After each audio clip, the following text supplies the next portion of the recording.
video is a parody, created solely for comedy purposes. I do not own Beyblade Metal Fusion or any YouTube channels similar to my own.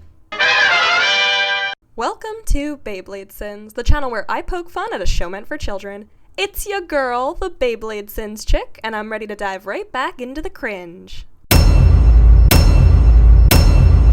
Beyblade, Beyblade, let it rip!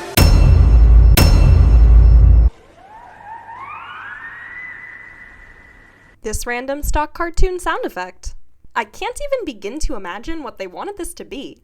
A siren? A scream? A person cartoonishly slipping on a banana peel? Whatever it is, I raise you a sound effect of my own.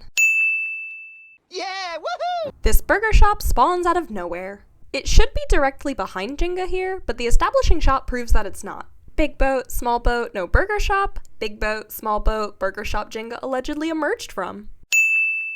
I got it! The triple beef burger! It's no secret that Jenga's voice gets much higher pitched after the first few episodes, but this scene right here, in my opinion, is what truly marks the start of that downward spiral.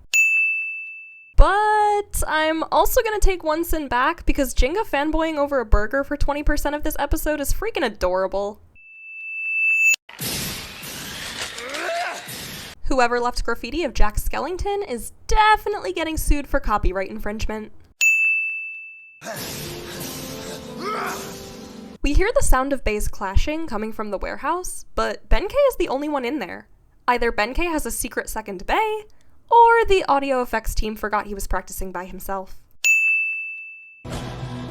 In my special training center, he is learning how to maximize his power. Child labor. With this! But that's... Dark Bull! Dark Bull is so shiny that it causes a lens flare to appear in an otherwise sun-blocked warehouse. A Beyblade that specializes in upper attacks. With this Beyblade, Jenga will be... Jenga will be history! Thinking a bay that specializes in upper attacks could possibly win against Pegasus, a bay whose entire special move relies on being launched into the sky. He will learn the taste of defeat just as I did. What? Wait a second. They didn't censor these flames? Sin for lack of continuity. It's not my habit to battle weak opponents, alright? He then proceeds to battle a comparatively weak opponent, not once, not twice, but so many times that it gets a montage. The Japanese version at least kinda explains it with this. But the American version doesn't.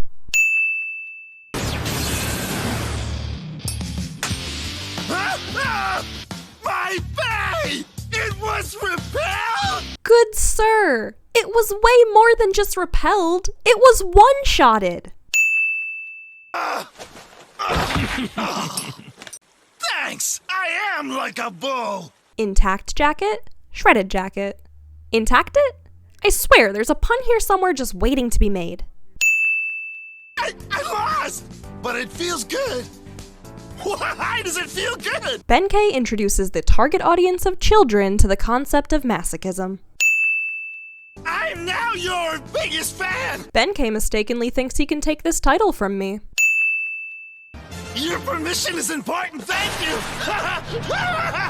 Benkei says here that Kyoya's permission is important, but earlier he said, I'm going with you, even if you say no! So which is it, Benkei? Does no mean no, or do you not care about consent?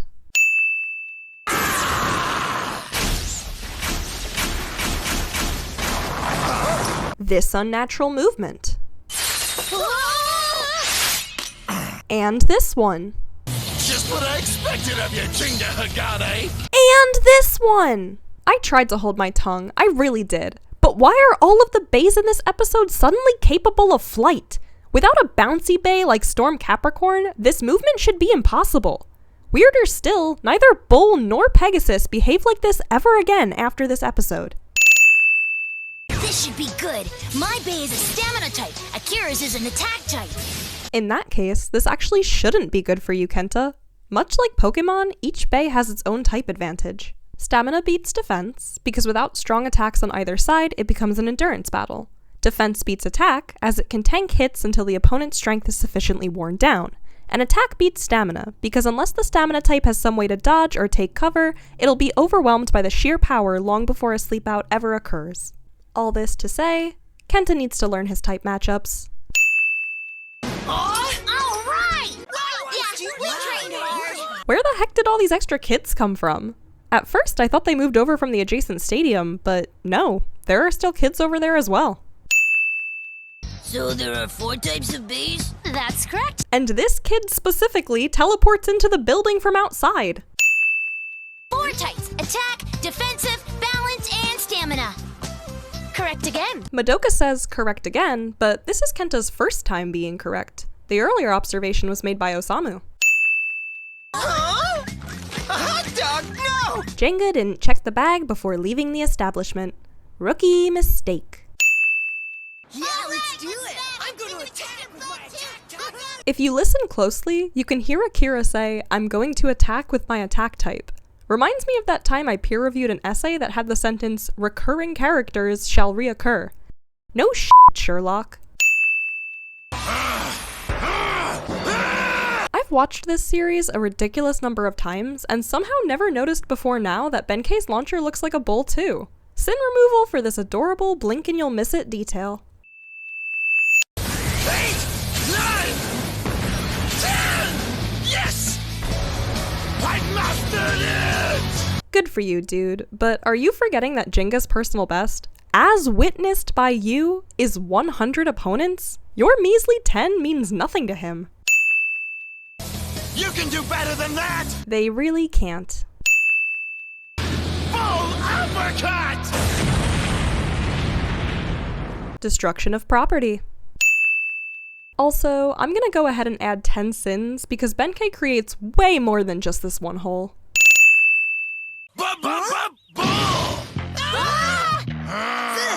Face hunters! Madoka, who is sitting on this bench, should have definitely seen Benkei and the face hunters approaching, yet she doesn't think to warn her friends. Madoka is an asshole. What do you want from us? My business ain't with you, kid! Okay, but your beef wasn't with him last time either, and you still kidnapped his Sagittario. Kenta's right to be cautious. Wait, is that purple guy? Sin for him always coming back. Come on, Jinga Hagane! What is it? Jinga? I hear something. The cry of the Beyblade.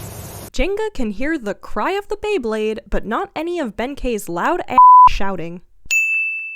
What is that?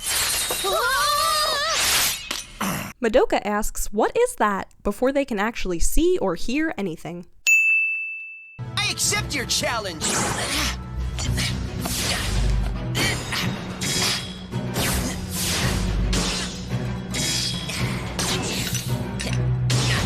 Merchandising.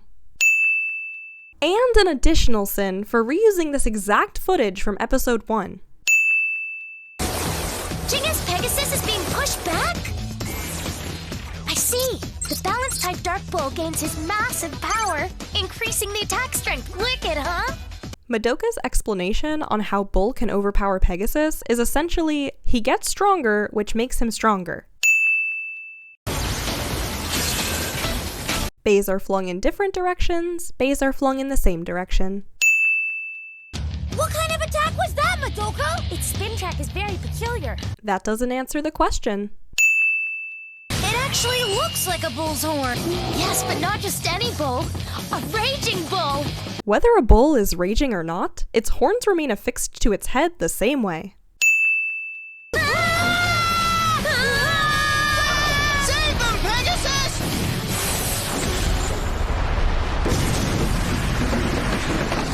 Kenta and Madoka survive this. Seriously, what could Jinga have possibly done if the box hadn't been empty? That's it! I win, sucker! Premature celebration. Again! You'd think they'd remember Jinga's special move by now.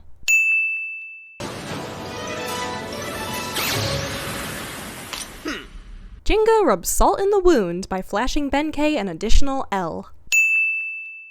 If I had received that attack first, I would have been in big trouble. He says, even though he did receive that attack and wasn't in big trouble. Oh hey, the burger shop reappeared. Yum! Hot dogs are for losers, burgers are for winners! Jenga indirectly calls himself a loser.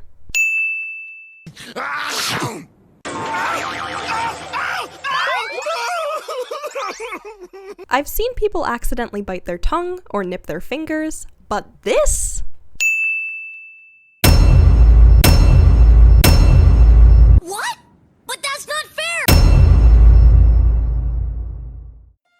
光り輝く汗今から行くが